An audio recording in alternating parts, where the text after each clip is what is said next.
Si un homme peut définir le prototype du criminel moderne en Amérique, c'est Al Capone, dit Scarface. Si certains dans l'histoire ont gagné plus d'argent ou régné sur des plus grands territoires, Al Capone, lui, a imposé sa personnalité. À Chicago en 1920, Capone a été le roi. C'est un pur produit de l'Amérique, un pur produit de Brooklyn. Tous les immigrants inondant l'Amérique à la fin du siècle ont apporté leurs traditions et leurs crimes.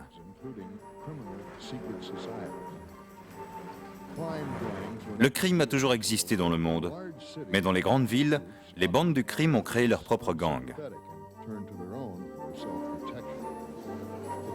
Italiens, Irlandais et Juifs ont proliféré, insultant, menaçant, faisant trêves et guerres, comme dans une Europe miniature. Né en 1899 de parents pauvres mais honnêtes, c'est dans cet environnement, parmi le vol, le jeu, le combat, le cambriolage, l'extorsion et l'assassinat, qu'Alphonse Capone est devenu adulte, dans le chaud quartier de Williamsburg, à Brooklyn.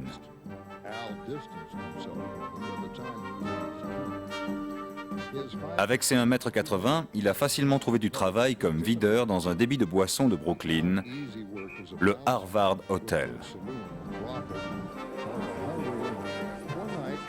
Une nuit, Capone a fait emprisonner une femme en la prenant injustement pour une prostituée. Son frère, le truand Frank Galluccio, furieux, a poignardé Capone, lui laissant 3 horribles balafres sur le côté gauche du visage, d'où ce surnom jamais employé devant lui de Scarface.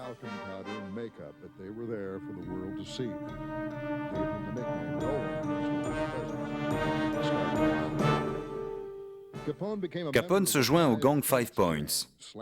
Son patron, Johnny Torrio, prend le jeune homme sous son aile. Ce sont des opposés. Capone était impulsif, expressif et tueur s'il le fallait. Johnny Torrio restait toujours dans l'ombre.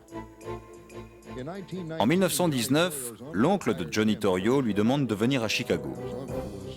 L'oncle de Torrio était Big Jim Colosimo, qui dirigeait de nombreuses maisons closes et des bars à Chicago. Torrio, ayant besoin d'un garde du corps, appela Al Capone.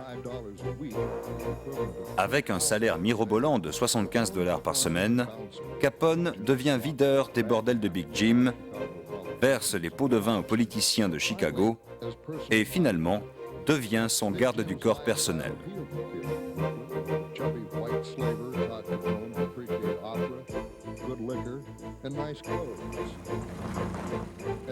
À minuit, le 16 janvier 1920, la prohibition nationale a fermé toutes les tavernes, les bars et les boîtes de nuit dans tous les États-Unis.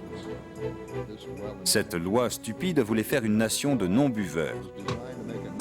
À la place, tous les Américains se sont mis hors la loi et ont pris un verre. Le lendemain, le jour de ses 20 ans, Al Capone et Johnny Torrio ont vu le potentiel à gagner en fournissant des milliers de clients voulant payer.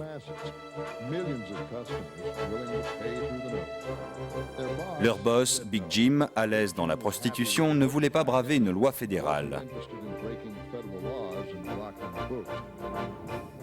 4 mois après le début de la prohibition, Big Jim appelle Torrio pour une commande d'alcool pour un de ses clubs. Au club, Capone attend dans une cabine téléphonique. 2 tirs. Big Jim est tué. La police a arrêté 2 suspects dès le lendemain. Personne n'a dit mot. Aucun témoin. Torrio et Capone ont tout planifié. Ils ont repris les rênes de l'empire côté sud de Big Jim après son enterrement. Ce n'était un secret pour personne que Capone était dans la vente illégale d'alcool. Il déclare « Quand je vends de l'alcool, c'est illégal. Quand ils le servent dans un self, c'est de l'hospitalité. » Le tabou national contre l'alcool a engendré un réseau souterrain de bars et de boîtes de nuit transformé en débit clandestin. Il s'étendait du bistrot de quai au dancing chic. Ils ont tous eu besoin de bière, vin et alcool fort que Capone leur fournissait à son tarif. Si une éventuelle concurrence ou une rébellion naissait, Capone lançait d'innocents clients à sa solde qui cassaient quelques verres ou fenêtres, ou parfois quelques jambes. La rue Madison divisait la ville en deux. Côté sud, c'était le territoire de Torrio et Capone, tandis que le côté nord appartenait au truand irlandais Dion O'Banion, un fervent catholique et virulent anti-italien. O'Banion aidait régulièrement les démunis, et sa couverture était une entreprise de fleurs. Il voyait Capone et sa bande comme des gens immoraux et vivant de la prostitution.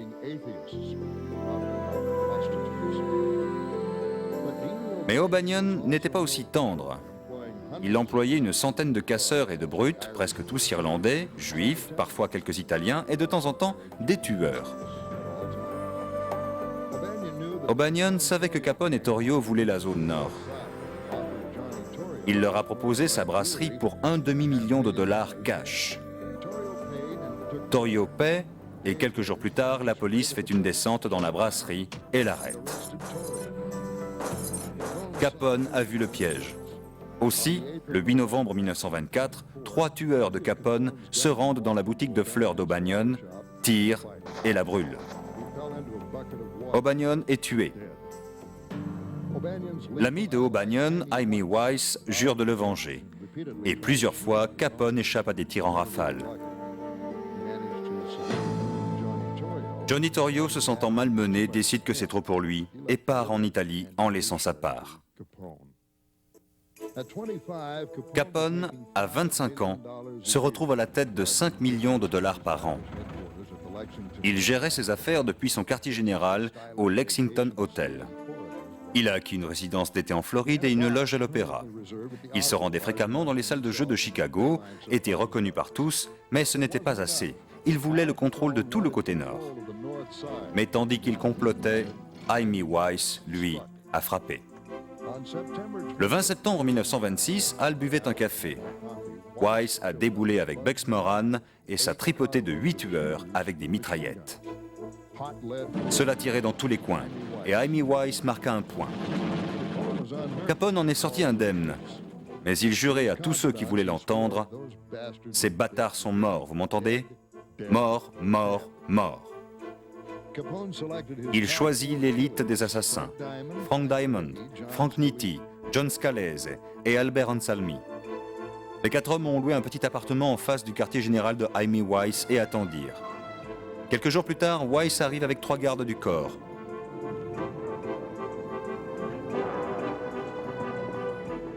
La mitrailleuse a tiré toute la nuit. Weiss est tombé. Après la mort de Weiss, Capone contrôlait toute la zone nord de Chicago, versant constamment des pots de vin aux flics locaux, politiciens et juges. Le nouveau maire, Joseph Clemma, voulut régler l'affaire Capone. Al le fit sauter et le fit remplacer par l'ancien maire corrompu, Big Bill Thompson. Capone contrôlait ainsi toute la ville. Le racket de la contrebande, la prostitution et le jeu lui rapportaient $5 millions par an.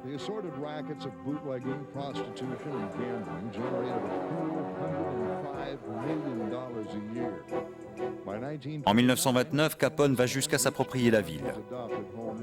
Il contrôlait au moins 10 000 indicateurs dans l'Illinois et avait des contrebandiers et des racketteurs jusqu'aux frontières et aux côtes de Floride. Al se déplaçait dans sa limousine blindée McFarland, achetée $12 000, avec 2 autres limousines armées l'entourant. Il avait toutes les raisons de se méfier.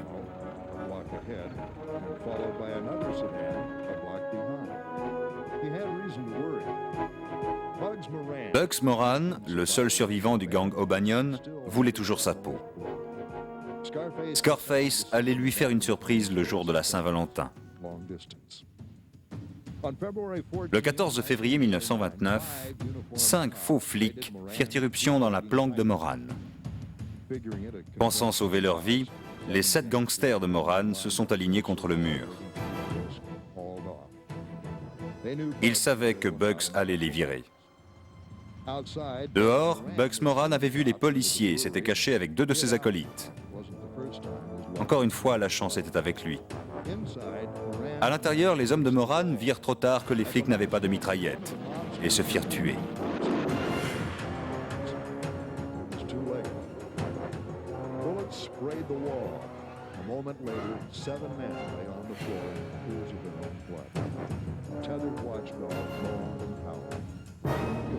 Capone, lui, était en sûreté en Floride. Maintenant, Chicago était le royaume du vice. D'autres meurtres ont suivi, notamment celui du rédacteur Jake Lingle. Les journalistes et les femmes n'étaient pas des cibles habituellement. D'abord, la police a suspecté Capone, car Lingle avait dévoilé ses crimes dans la presse. Plus tard, ils ont découvert que Lingle était lui aussi payé par Capone. 3 mois après, Al a lui-même tué sauvagement à coups de batte de baseball le couple de traîtres. En aidant les pauvres et les démunis, Al Capone a encore amélioré son image publique en cette période de crise qui frappait le pays en 1929.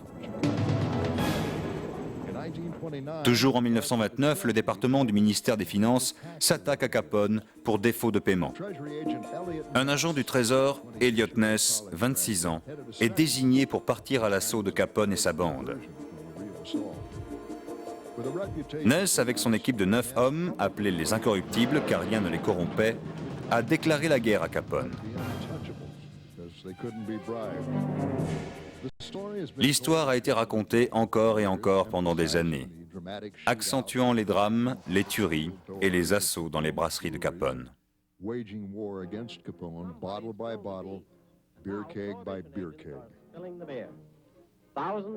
Son entreprise était un réel succès et lui rapportait énormément de dollars. Elle valait à peu près 5 000 $ de bière par jour. Mais maintenant, c'est du vent. C'est fini à tout jamais. Autant servir de l'eau. Ils se sont débrouillés pour tout faire rater.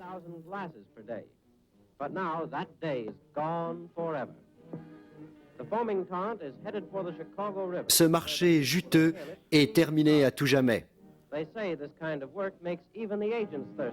Le bon temps était fini.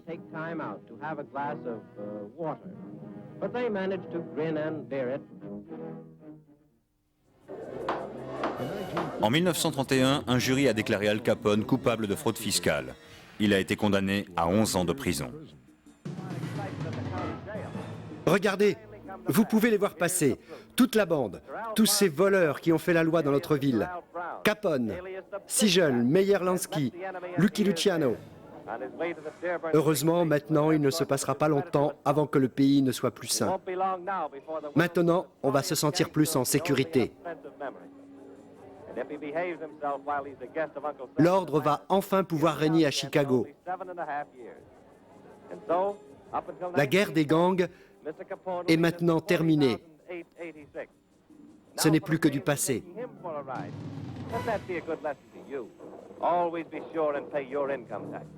The murders of 227 rivals, challengers, and associates by or on orders from Capone were impossible to prosecute. Capone a été transféré à la prison d'Alcatraz, où les docteurs déclarèrent qu'il avait la syphilis, attrapée dans les bordels de Johnny Torrio. Al, par sa bonne conduite et son mauvais état de santé, a obtenu la libération conditionnelle en 1939.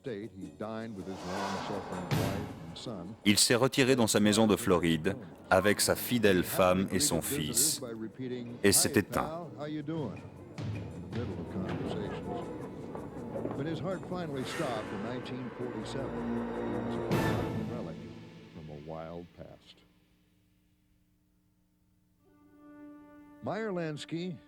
Meyer-Lansky, Lucky Luciano et Bugsy Siegel furent 3 meneurs. Le trio s'est formé en 1918 quand Meyer-Lansky, 15 ans et haut d'1,60 m, s'est battu contre Salvatore Luciana, 21 ans, et Bugsy Siegel, 12 ans.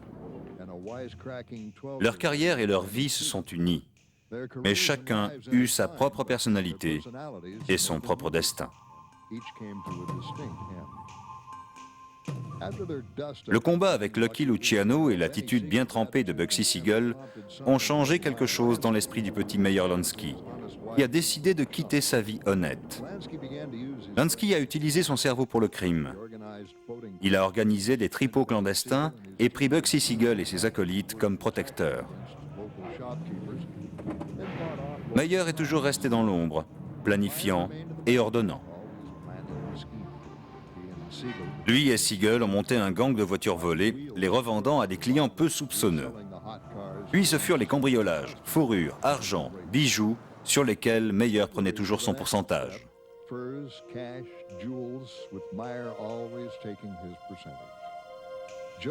Le chef de la mafia, Joe Masseria, prit les gosses sous son aile. Étendant son petit empire, Lansky s'associe à un racketteur, Louis Buchalter Lepke, et à ses amis. Les garçons de Lepke se sont servis des autres bandes d'assassins, formant un gang de tueurs impossible à traquer. Lansky et Luciano masquaient cette guerre des gangs sous une couverture de respect mutuel et de protection. Ils connaissaient les plus vieilles pointures de la pègre.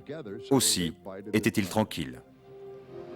Au milieu des années 30, Lansky a créé un syndicat pour consolider sa puissance et prendre le contrôle de la guerre des gangs, et ainsi ruiner les affaires de tout le monde.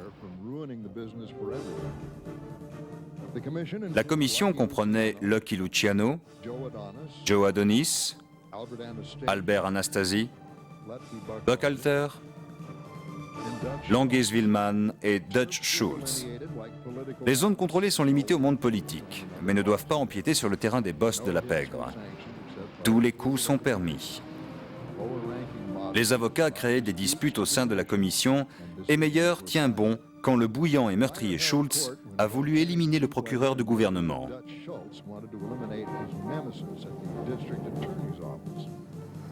Personne de la commission ne voulait s'attaquer à Thomas Dewey. Schultz décida de le faire malgré tout, et lorsqu'il quitta la commission, il avait signé son arrêt de mort.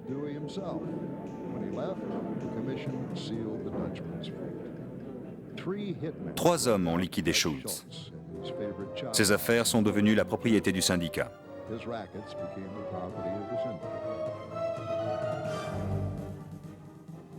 Lansky était moins brutal, mais froidement plus efficace. Si quelqu'un s'avisait de le doubler, il était retrouvé mort. Lansky a étendu sa juridiction jusqu'en Louisiane avec la coopération du gouverneur Huey Kingfish Long. Il étend son territoire en Floride, aux Bahamas et à Cuba, où le dictateur Batista lui donne carte blanche pour le jeu, la drogue et la prostitution, tant qu'il y trouve son compte. Dans les années 40, Lansky amasse la puissance et l'argent avec cependant diplomatie.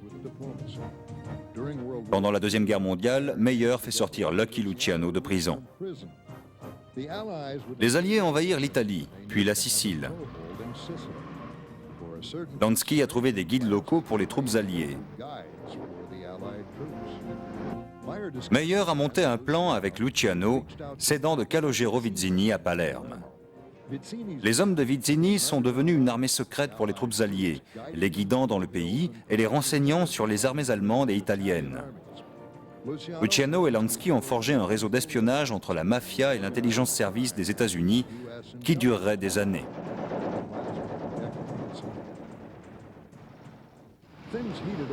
Au début des années 50, c'est devenu difficile pour la mafia. Le Sénat veut combattre le crime organisé avec l'aide d'Estes Kefauver. Plus tard, l'arrestation d'une rousse pétulante de la bande, Virginia Hill, a créé fascination et remous. Elle a toujours soutenu haut et fort qu'elle ne savait rien, qu'elle n'avait jamais reçu d'argent, ni n'était la maîtresse d'aucun d'eux. Je n'ai rien à voir avec les gangsters, les racketteurs ou autres.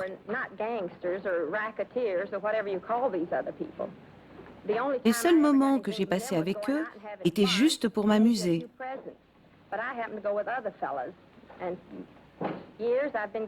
Je vis maintenant à Mexico comme une femme honnête.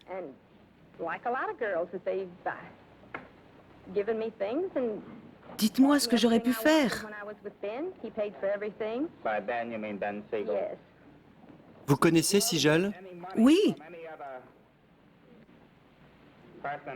Avez-vous reçu de l'argent de Siegel non, ou de Castello? non. ou de Lansky? Je n'ai jamais rien reçu d'aucun d'entre eux. Jamais rien. Non, rien. Je n'ai plus jamais eu une nouvelle d'eux. Rien, je vous dis. Vous n'avez pas eu de message de Lansky? Non, jamais.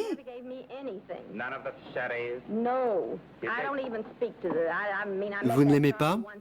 Non.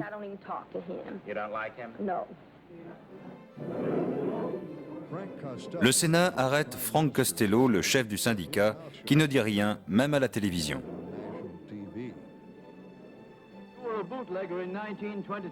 Depuis 1922, vous importez de l'alcool de façon illégale. Est-ce que c'est vrai? Non, ce n'est pas vrai. Sur votre déclaration, vous précisez l'importer du Canada. Vous déclarez que vous en faites la vente vous-même aux Américains. J'ai acheté de l'alcool, je l'ai vendu, mais je ne m'en suis pas chargé personnellement. Est-ce que vous saviez que vous ne respectiez pas la loi et la Constitution? Oui, vous pouvez dire ça.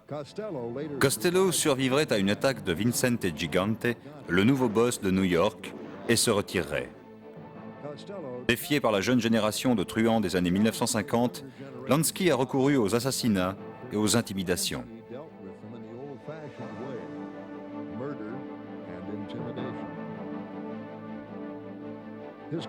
Son cartel s'étend de Hong Kong jusqu'en Colombie. Quoique toujours dans l'ombre, Lansky avait autant d'antennes que le FBI. La valeur de son empire a été estimée à 300 millions de dollars. En 1970, le gouvernement a inculpé Meyer Lansky pour fraude fiscale. Il s'envole pour Israël. Israël a accepté des juifs de toute nation, mais le criminel Meyer dépassait les problèmes éthiques et diplomatiques. Lansky est finalement remis aux autorités en 1972. Un grand jury l'a inculpé pour non-paiement d'impôts, mais c'était une petite pénalité pour une vie de subversion et d'anarchie. Il est mort tranquillement à Miami en 1983, à l'âge de 80 ans. Beau, charmeur, Benny Siegel était devenu la coqueluche d'Hollywood. Alors que les autres garçons préféraient la discrétion, Ben Siegel a aimé la notoriété. Ses rages homicides faisaient croire à ses amis et ennemis qu'il était déséquilibré, qu'il avait un bug, un insecte, dans la tête. Siegel et sa liste immense d'indices a été le fer de lance de l'ascension de Lansky dans le crime. Los Angeles était une ville champignon avec quantité de coins et de recoins. Le boss de la pègre locale, Jack Dragna, ne supportait pas la moindre contrariété. Ni la police de la côte Est, ni personne n'a eu autant de respect pour Dragna que le petit Mickey Cohen.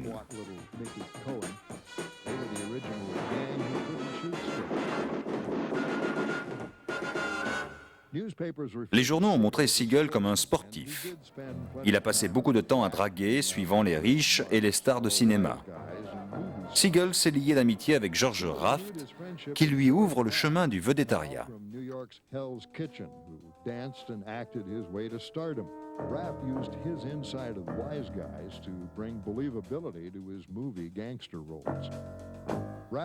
Raft a aussi été là pour Siegel quand il a eu besoin de $2000.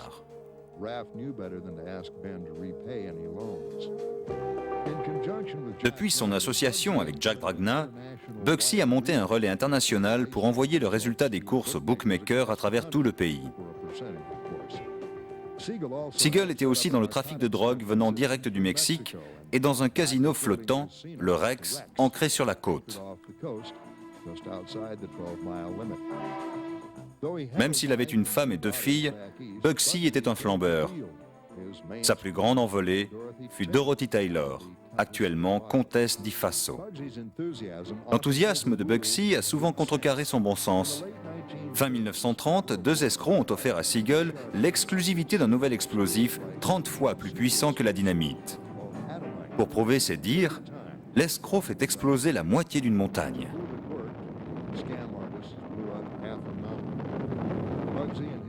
Bugsy et sa comtesse avaient décidé de la vendre à Mussolini. Les 2 escrocs se sont sauvés avant la colère du dictateur.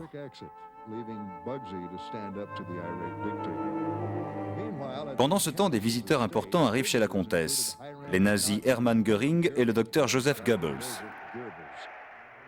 Siegel les déteste et a pensé les faire sauter. Malheureusement, il ne l'a pas fait. En 1940, les choses se gâtent pour la pègre. Un des leurs, Ab Reles, alias Kid Twist, est arrêté et a commencé à parler. En 2 ans, Reles livre Siegel, Lansky, Lucky Luciano et des douzaines d'autres. Kid Twist s'est tué en tombant par la fenêtre de son hôtel. Personne n'a prouvé le meurtre. Mais son témoignage a été la clé en 1941 du procès de Louis Buchalter. Lepke a dépensé une fortune pour se défendre, mais a perdu. Son exécution provoqua la fuite des différents accusés. Siegel a cherché les auteurs des fuites ayant causé la perte de Reles, tuant personnellement son vieil ami Harry Greenberg à Los Angeles et Whitey Krakower à Manhattan. Arrêté en Californie pour l'assassinat d'Harry Greenberg, Siegel n'a fait qu'entrer et sortir de prison. Bugsy a trouvé un nouveau défi, Virginia Hill, la rousse amie de Joe Adonis. Virginia allait très bien avec l'aura de Bugsy, grande gueule, mais sachant se taire quand il le fallait. Siegel a connu le désert. If you squinted, you could see Bugsy's vision, a classy 24-hour mecca of craps, slots, poker, and blackjack, lubricated by booze and decorated by good-looking broads. Siegel a obtenu l'accord de la commission pour dépenser 2 millions de dollars sur un casino qu'il voulait appeler le Flamingo, surnom de Virginia. Une fois encore, l'ego de Bugsy a pris le pas sur son bon sens. En temps de guerre, les matériaux de construction sont rares et chers. Son casino lui coûta 2,6 millions cash. Meyer a essayé de le raisonner, faire rapidement des affaires ou rendre l'argent. Mais Siegel ne voulut rien entendre, se sentant dans son droit. Les touches de finition furent manquées, le système électrique dérapait. Siegel, qui avait parié que son casino s'envolerait à Noël à Vegas, a perdu. Rien ne marchait.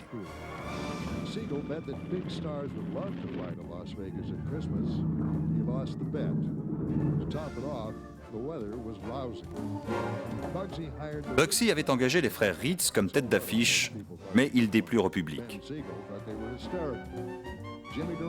Jimmy Durant s'est déplacé, ainsi que George Raft, mais la pluie et le vent hivernal ont obligé le tout Hollywood à rester chez eux.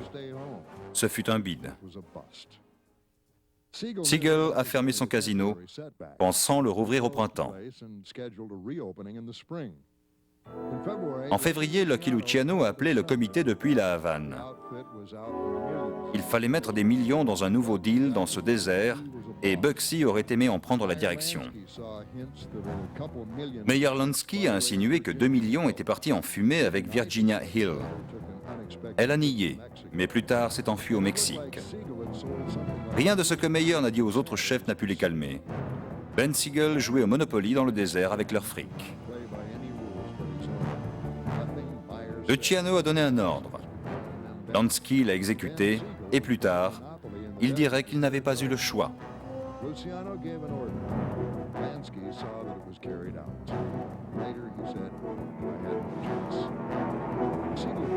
Siegel, revenu tranquillement à Los Angeles, trouve le papier de la facture, sans réaliser que c'était impératif. Dehors, un homme est posté. 3 tirs à travers la fenêtre. Bugsy est tué.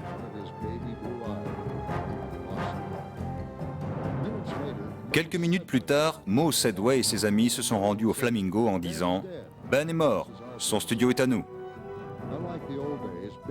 L'enterrement de Ben Siegel a été assez sombre. Sans poser de questions, Virginia Hill a rendu les millions au syndicat.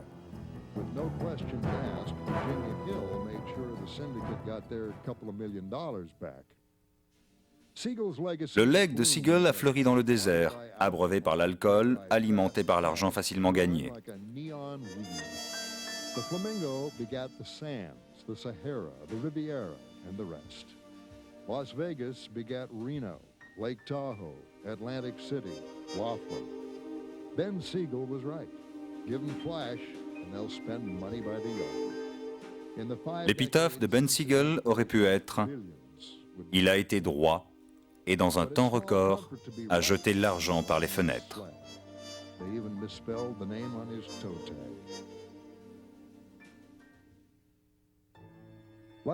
Lucky Luciano est né Salvatore Luciana à Naples.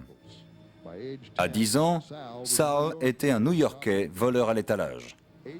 8 ans plus tard, il était trafiquant de drogue et entremetteur. Il aimait prendre les femmes de force et les avilir. Adolescent de 1,80 m, il est rentré dans le gang de Five Points. Trafiquant de drogue et travaillant sur les quais, il a rencontré un jeune assassin, Alphonse Capone. Il change son nom Luciana en Luciano, plus masculin, et ses amis l'ont appelé Lucky. Souvent arrêté pour assassinat, Luciano s'en sort toujours et il n'oublie jamais la loi du silence, l'omerta. Étendant son empire de prostitution à Manhattan, il poste des prostituées toutes les 2 rues, disponibles toute la nuit pour $100, l'équivalent de $2000 aujourd'hui. Avec plus de 5000 femmes forcées de travailler pour lui, le pauvre paysan de Naples a été un millionnaire à l'âge de 30 ans. La bonne fortune de Lucky lui a encore souri un certain jour de 1929. Des inconnus, probablement du gang de Diamond, l'ont poignardé, lui enfonçant un pic à glace dans le dos et le rouant de coups. Luciano est devenu le seul truand à sortir vivant d'un complot de meurtre. Il s'est traîné chez les flics en disant « Je suis copain avec tout le monde m'aime, personne n'est après moi ». Peu après, les hommes de Diamond ont commencé à disparaître ou à mourir bizarrement. Personne ne pensait encore à Luciano. Pourtant, des douzaines d'hommes ont perdu la vie à cause de lui.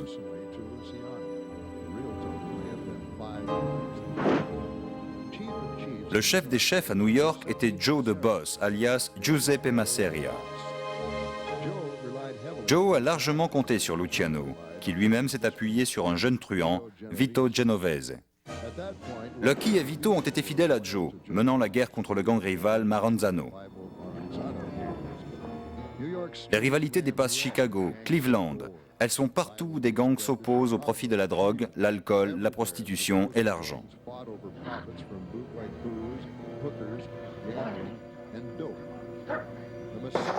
La guerre entre Masseria et Maranzano a menacé la vie et la fortune de tout le monde. La mort et la pauvreté ne devaient plus exister dans le plan de Lucky.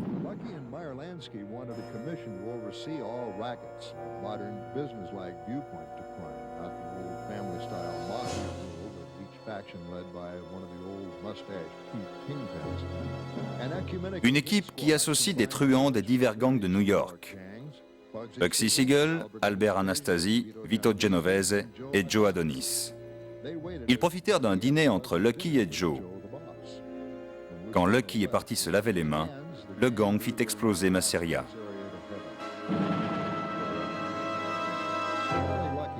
Lucky a tout de suite annoncé une trêve et permis à Salvatore et Maranzano d'être le boss pendant 6 mois entiers.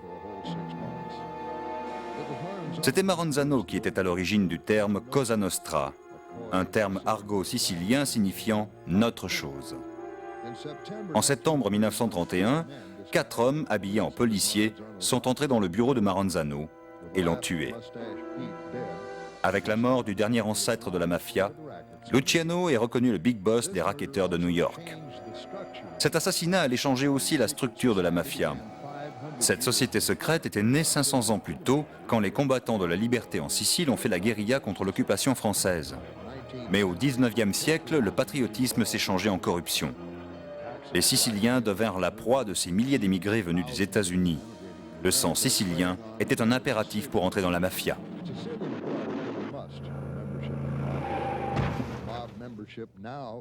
L'adhésion à la mafia est ouverte maintenant aux non-siciliens avec le chef Luciano et son bras droit Genovese, tous deux napolitains. Luciano entretenait un calme relatif et même après la révocation de la prohibition, sa fortune dans le vice resta intacte. Il contrôlait l'héroïne, la cocaïne, la prostitution, le jeu, l'argent sale et versait suffisamment de pots de vin pour ne pas risquer la prison.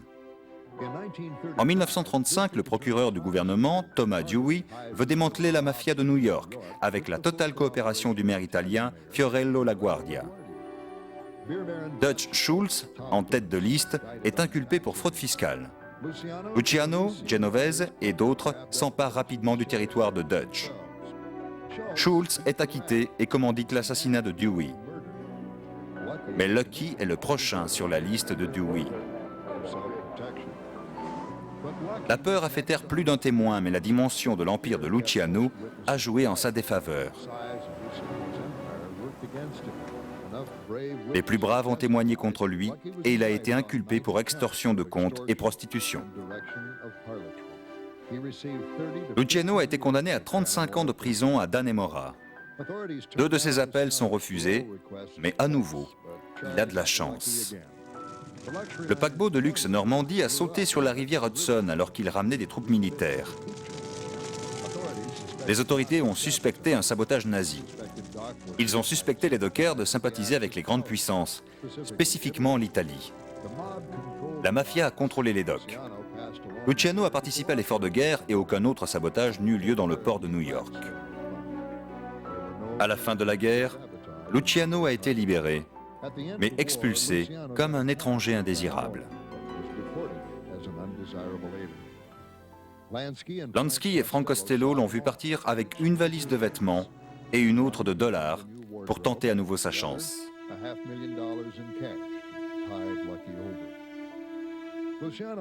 Il a repris le contrôle de la mafia à Rome. Lansky et le fidèle Costello ne laissaient pas tomber Luciano. Mais l'Italie l'ennuie.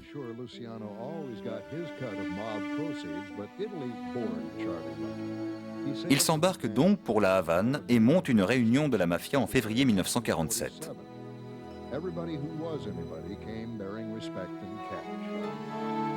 Lucky ordered Bugsy Siegel to pay back the dough he'd borrowed from the various boys. Siegel was murdered 4 months later. Lucky aimait la Havane. Mais un reporter local ayant découvert son passé fit remonter l'histoire jusqu'aux États-Unis. Et le gouvernement demande à Batista de le renvoyer. Le gouvernement italien ne le veut pas non plus, ni Rome, donc il s'installe à Naples.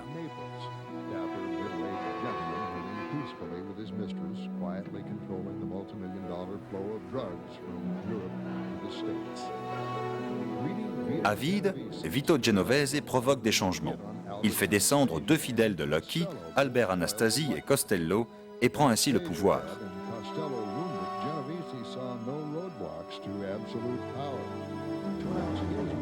Pour annoncer ses nouvelles fonctions, Genovese a organisé une rencontre à New York, invitant toute la mafia, excepté Luciano et Meyer Lansky.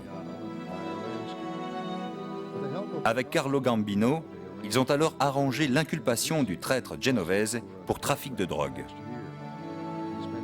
Genovese a passé les 15 années suivantes en prison. Même en exil, Luciano n'était pas malheureux. Il a voulu écrire son histoire. Il a donc pris contact avec un producteur, Martin Gosch, en janvier 1962, pour un film autobiographique.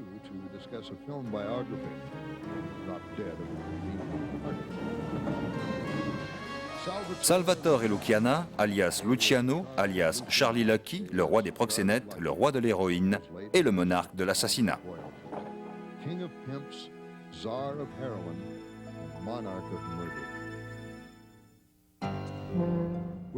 Avec l'affluence des immigrants italiens et siciliens vers la fin des années 1900, le racket de la main noire a commencé à apparaître. Les brutes italiennes écrasaient les autres immigrants, jouant sur leur solitude et leur peur de la police.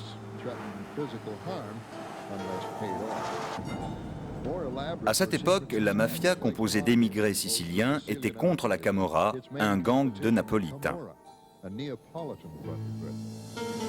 Le crime est devenu la grosse affaire des années 1930. Une chose n'a pas changé. L'omerta, le code du silence. A member did not rat. Period. En 1951, le sénateur Estes Kefauver a mené une enquête dans le monde infernal du crime entre États. Peu de résultats. Frank Costello, un des fondateurs avec son fidèle ami Luciano dans les années 30, n'ont rien à dire. Joe Adonis invoque le 5e amendement et refuse de parler. Il a été expulsé en 1953. Grâce à Kefauver, la mafia et ses crimes, ainsi que la corruption dans les villes et dans le pays, a été connue du grand public. Même le lien avec le FBI a été cité malgré le dénigrement du chef principal, J. Edgar Hoover. Joe Valachi était un petit truand dans le monde du crime américain. Une brute à louer qui pendant 50 ans a obéi aux ordres de la mafia de New York. His 30-year career covered the corporatization of crime. A numbers runner in the 1930s. Dans les années 30, Valachi a travaillé dans le marché noir pendant la guerre, ainsi que dans le trafic de l'héroïne et la cocaïne. Tout cela s'est arrêté pour lui dans la prison d'Atlanta. Était aussi incarcéré avec lui le boss du crime, Vito Genovese, qui a considéré ce petit truand comme insignifiant et moins que rien.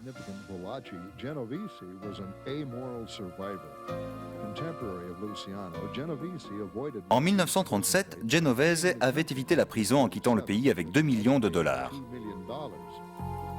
En état d'arrestation et ramené en Amérique, Genovese est inculpé pour meurtre.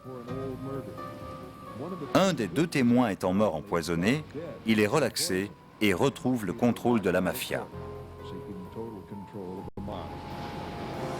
Genovese élimine tous ceux qui ne le soutiennent pas. 100 personnes. Ce fut le retour de la violence des années 20.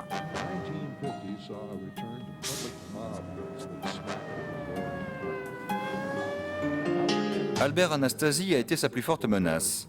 Aussi a-t-il ordonné à Carlo Gambino et Joe Biondo de le tuer. Gambino a succédé à Anastasi à la tête de la famille du crime Vincent Magnano.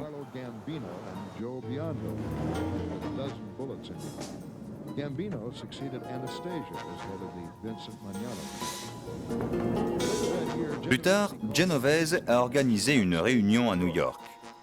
Plus de 100 truands étaient venus de tous les pays pour témoigner de leur appartenance au boss des boss, Genovese.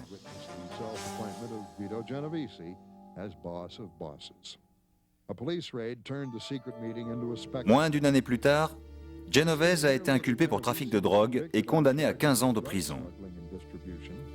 Il donne encore des ordres à l'extérieur et à l'intérieur aux détenus. Dans sa paranoïa, il a suspecté Joe Valachi sur l'origine de son arrestation. Apprenant que Genovese voulait le tuer, Valachi prit les devants et le tua, en le frappant par derrière avec un tuyau. Valachi avait maintenant une inculpation d'assassinat.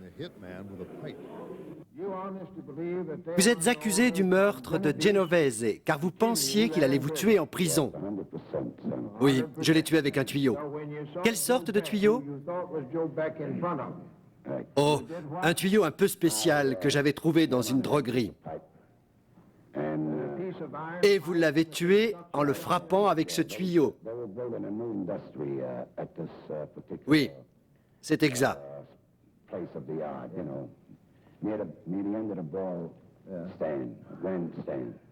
Vous l'avez frappé plusieurs fois? Oui. 3 fois. 3 fois.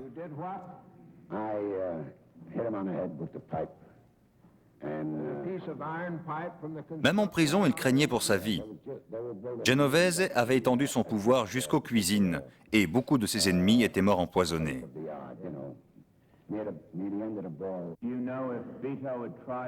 Vous avez essayé de tuer d'autres personnes en prison? Oui, d'autres ont été tués, mais pas dans le même contexte.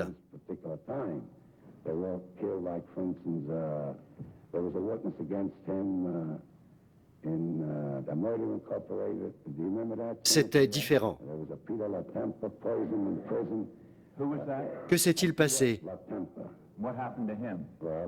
Eh bien, certains ont été empoisonnés, d'autres étranglés.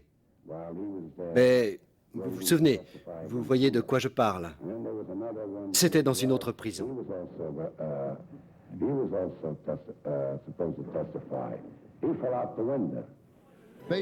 Confronté à la mort soit par sentence, soit par contrat, Valachi a tranché.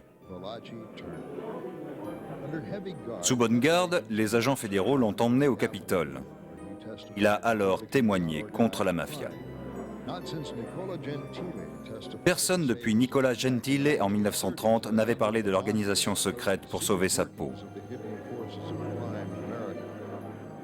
Certaines de ces informations n'étaient pas inconnues. Ce fut juste une confirmation des faits connus de la police depuis des années. Vous savez tout sur l'organisation, vous en êtes le chef. Oui.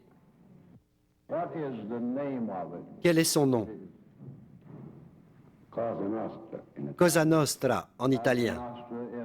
Cosa Nostra en italien. Nos affaires et notre famille en français. Nos affaires et notre famille en français.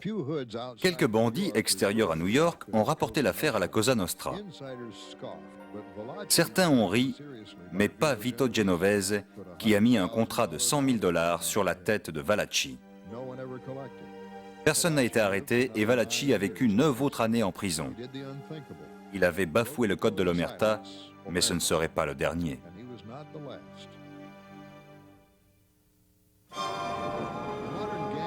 Un truand moderne évite habituellement la publicité qui attire le regard de la police.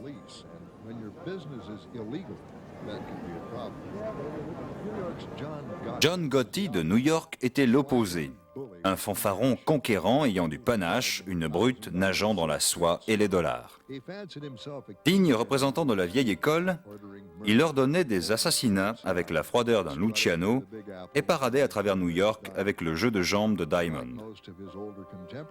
Contrairement à ses contemporains, Gotti aimait la parade. Il se déplaçait en limousine avec chauffeur entouré d'admirateurs.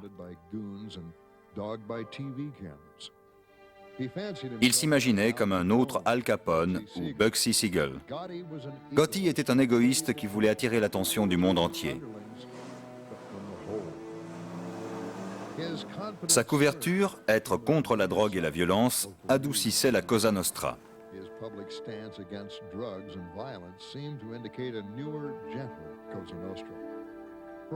Pendant un moment, les médias l'ont aidé. Et Gotti a aimé l'idée que le public le voyait comme une star. Il pensait qu'il aurait pu devenir président. Alors pourquoi devenir roi de la mafia? Mais ce que Gotti avait oublié, c'est que le public aime voir la chute du héros.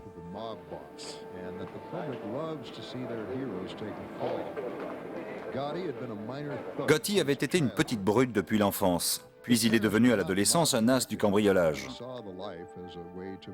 Ses parents n'adhéraient pas à la mafia, mais il les respectait et leur envoyait de l'argent. Son attitude a attiré des tas de gens qui le suivirent toute sa vie. Son apprentissage est devenu une vocation. Gotti rencontra en 1960 Carlo Gambino, héritier de la famille Magnano, après l'assassinat d'Albert Anastasi en 1957.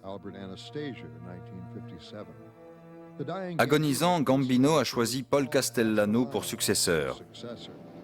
Gotti et d'autres auraient préféré Neil Della Croce. Castellano adoptait les règles de son prédécesseur pour les nouvelles recrues, la discrétion dans la distribution de l'héroïne afin de ne pas attirer le regard de la police. Gotti remplissait les caisses de Castellano avec de l'argent gagné en volant tout et n'importe quoi.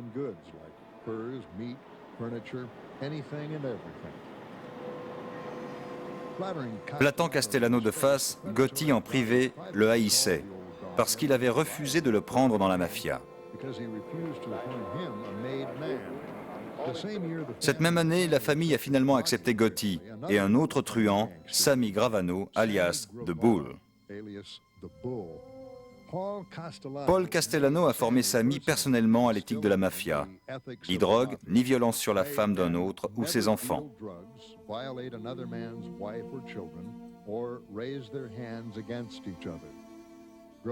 Gravano prit ses vœux au sérieux et vécut une vie relativement normale. Gotti a été inculpé pour tentative d'homicide sur James McBratney en 1975 et 2 fois pour détournement. Gotti a aimé l'action. Castellano, lui, était très précautionneux. Gotti liked action, and Castellano was too cautious, with good reason. A new law broke through the insulation of the levels of organized crime, the Racketeer-Influenced and Corrupt Organizations Act, dubbed the RICO Act. If facts showed a conspiracy, an entire criminal enterprise could be brought down. No pushover, Castellano still... Castellano vieillit et appréciait la valeur de sa famille et son honnêteté. Il est resté ami avec son rival Vincente Gigante, qui dirige la famille de Gambino. Gotti a décidé que Castellano avait fait son temps. Secrètement, il met les autres dans la confidence.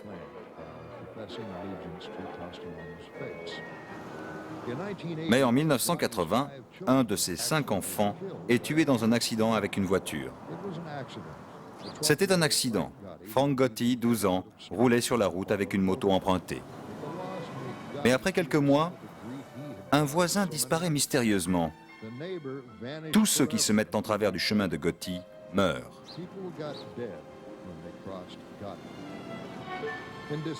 En décembre 1985, Gotti met son plan en action.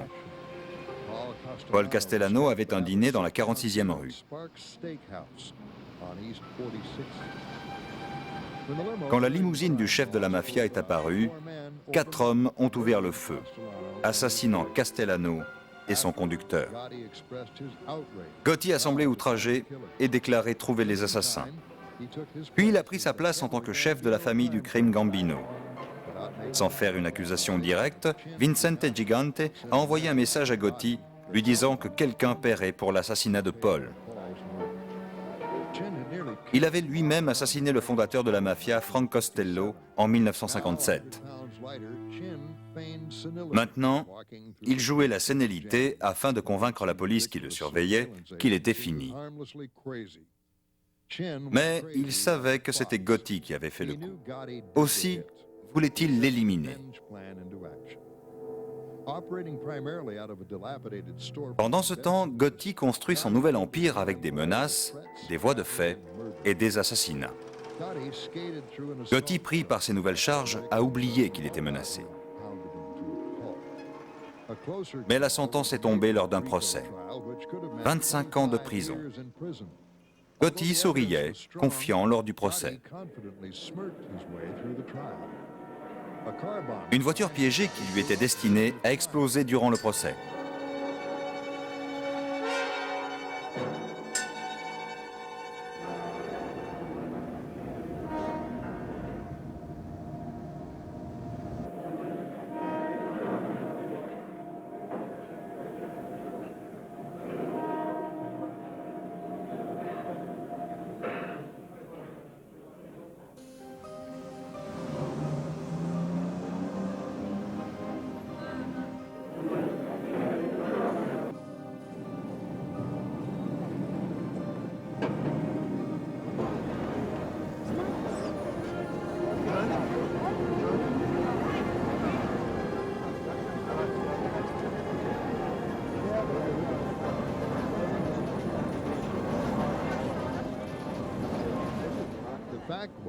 Gotti a pourtant fait fortune dans la cocaïne et l'héroïne, ainsi que ses subordonnés et son frère. Patiemment, la justice opère. Les quartiers généraux de Gotti ont été mis sous surveillance vidéo.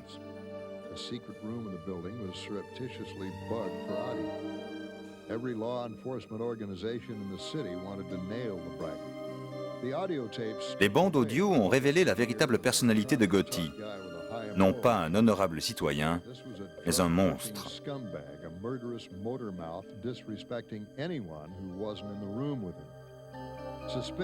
Soupçonnant même le plus loyal de ses hommes, Gotti introduit son fils dans la mafia, court-circuitant une douzaine de truands qui avaient gagné leur place équitablement. La surveillance audio s'est arrêtée quand l'avocat de Gotti, Bruce Cutler, et celui de Sammy, Gerald Shargle, ont mentionné que la loi exigeait que leurs conversations soient privées. Cela a signifié qu'ils étaient plus que des avocats légaux, mais qu'ils faisaient aussi partie de la famille du crime et que la vidéo pouvait se retourner contre eux.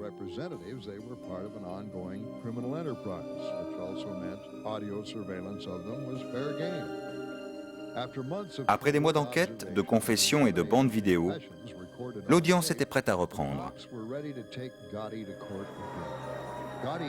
Gotti a fait venir Carlo Vaccarezza, un ami à lui, pour témoigner devant la cour. Avec un air innocent, il observe la scène. Mais son regard l'a trahi. Méchanceté et brutalité sont apparues aux témoins et aux juges. Derrière ce masque du type bien, juste une brute qui a trompé tout le monde pour toujours grimper. Gravano a ouvert les yeux en entendant la voix de Gotti sur les bandes audio. Sammy de Bull a réalisé que la fidélité avec Gotti n'était qu'à sens unique. Secrètement, Gravano s'engage à parler, moyennant un arrangement avec la justice afin qu'ils abandonnent les poursuites.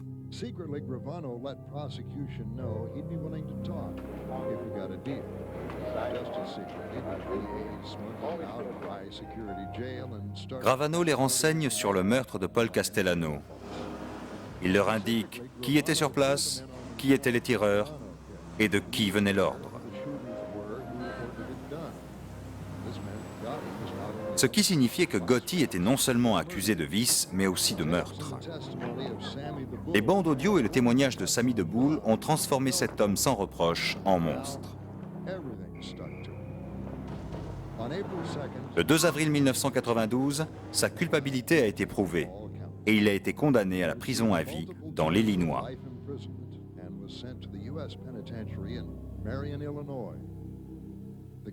Le gang de Gotti a survécu avec peine au témoignage dévastateur de Sammy de Bull. Il existe encore, dirigé par son fils inexpérimenté. Mais au moins, la mafia de New York lui avait cloué le bec.